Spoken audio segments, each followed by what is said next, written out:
सबका साथ, सबका विकास, सबका विश्वास किसके लिए है?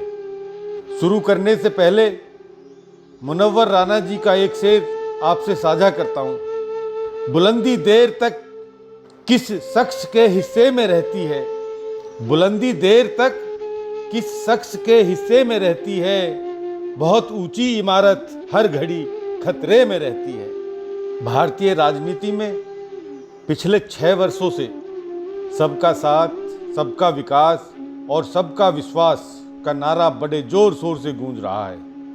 परंतु यह सबका साथ, सबका विकास और सबका विश्वास है किसके लिए? किसानों के लिए या मजदूरों के लिए, या फिर जमाखोरों और कालाबाजारी करने वालों के लिए, या मजदूरों का खून चूसने वाले उद्योगपतियों के लिए?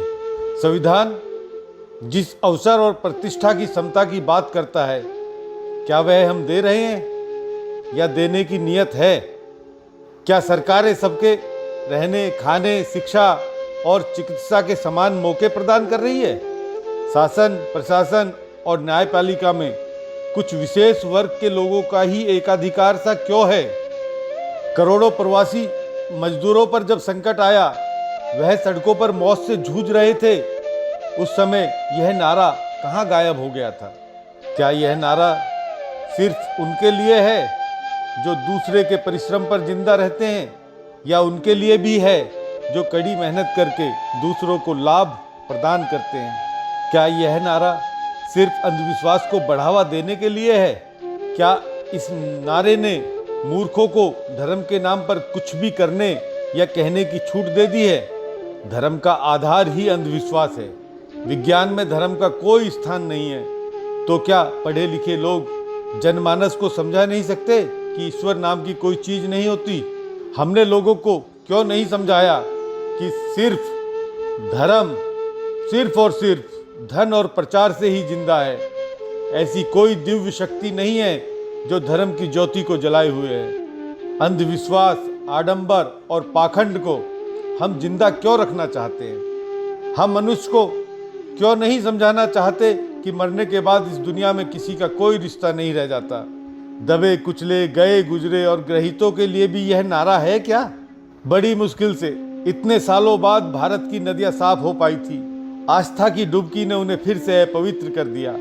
हमने लोगों को क्यों शिक्षित नहीं किया कि गंगा में नहाने से किसी के पाप नहीं धुलेंगे, बल्कि गंगा ही गंदी हो जाएगी? धर्म का मतलब है प्यार, दूसरों की सहायता, सत्य और सत्य का सम्मान, संवेदना, मानवता और प्रकृति है।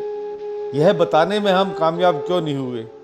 जवाब बहुत सीधा सा है, क्योंकि तुम्हारी अंधभक्ति से बहुत लोगों का फायदा होता है। धार्मिक बनियों की दुकानें तुमसे चलती है, पंडों का खेल तुमसे चल रहा है और राजनीति की रोटी भी तुम्हारे ही दम पर है। हमारे यहाँ अमीर लोग, पढ़े लिखे लोग, व्यापारी, पुजारी, मौलवी, पादरी सबके सब ईश्वर से लाभ उठा रहे हैं और देश को बर्बाद करने के लिए वर्ण व्यवस्था थोप दी गई है। जो लोगों को अज्ञान में रखकर राजनीति के शिखर पर पहुंच गए हैं, उन्हें आप क्या कहेंगे?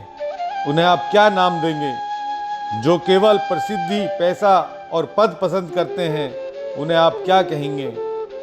जो लोग कोरोना जैसी घातक बीमारी की तरह है और सर्व समाज के हितों के विरोधी है, उन्हें आप क्या कहेंगे? सबका साथ, सबका विकास और सबका विश्वास का नारा सिर्फ और सिर्फ श्री प्रभात रंजन सरकार द्वारा प्रतिपादित प्रौत सिद्धांत के द्वारा ही संभव है।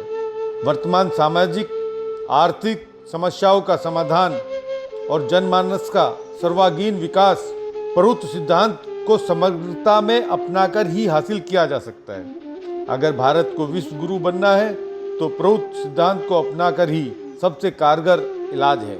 जय हिंद, भारत माता की जय।